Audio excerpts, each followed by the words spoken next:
মালিকের ছেলের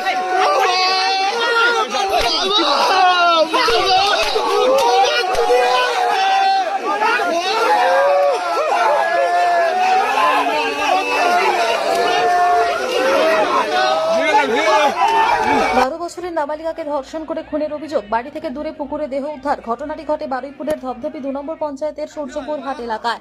বারুইপুর থানার পুলিশের সন্দেহ হয় এবং শ্বাসরোধ করে খুন করা হয়েছে ওই নাবালিকাকে। ওই নাবালিকা শনিবার বিকেল 4টে থেকে নিখোঁজ ছিল। পরিবারের অভিযোগ, খাবার কিনবার নাম করে বেরিয়েছিল নাবালিকা। তারপরে 4 অভিযুক্ত তাকে তুলে নিয়ে যায় বলে অভিযোগ। আমরা এই ছোট্ট শিশুটির নৃশংস হত্যা খুনের দাবিতে আজ আপামোর চারিদিক দিয়ে হাজার হাজার দর্শক, হাজার হাজার জনতা এক জায়গায়। কি হয়েছিল কালকে সেটা বল। গতকাল এই বাচ্চাটি 10 বছরের বাচ্চা আমাদের সূর্যপুর হাটের, ও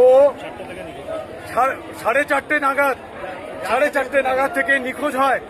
আমরা যাচ্ছিল তো সেইখানে এই 4:30 পর থেকে ওর এখানে বন্ধুদের সাথে খেলা করে।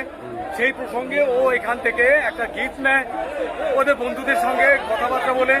ও যখন এখান থেকে যায়, আমরা সিসিটিভি ফুটেজে দেখেছি 4:27 আবার দ্বিতীয় ফুটেজে পেয়েছি 4:42। এই 15 মিনিট ডিফারেন্স, সেখানে মাত্র যেতে লাগে ম্যাক্সিমাম 2 থেকে 3 মিনিট। এখানে আমরা সন্দেহটা পোষণ করি। আমরা তৃতীয় কোনো একটা পাঠ ভবন আমাদের স্কুলে আছে, সেই ফুটেজটা সারা রাত ধরে যখন আমরা দেখি, সেখানে ধরা পড়লো আমাদেরই গ্রামের পাশে প্রাথমিকভাবে সারা রাত ধরে নির্মম অত্যাচার চালিয়েছে। তার মাস্টার মাইন্ড ছিল গুলি ওরফে পরেশ, এবং তার যে সাঙ্গপাঙ্গ ছিল তার মধ্যে ছিল প্রবীর, আরেকজন ছিল আনন্দ, এবং আরো 2টো নাম দিবাকর, এবং আরো 2টো নাম উঠে আসছে রাজু এবং রাজা এবং ছোটু।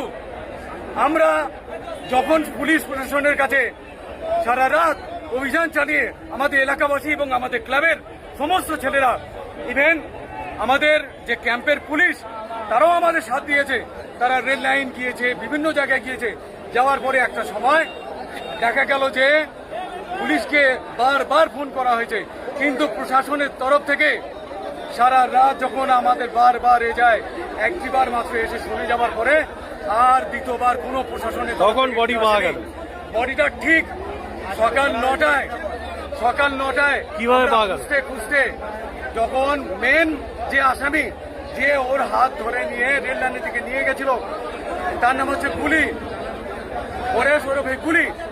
ও বিভিন্ন ভাবে আমাদেরকে মানে ঘুরিয়েছে। শেষমেশ ওকে প্রলোভন দেখিয়ে যে ভাই তোর কিছু করবো না, সেই মুহূর্তে ও বললো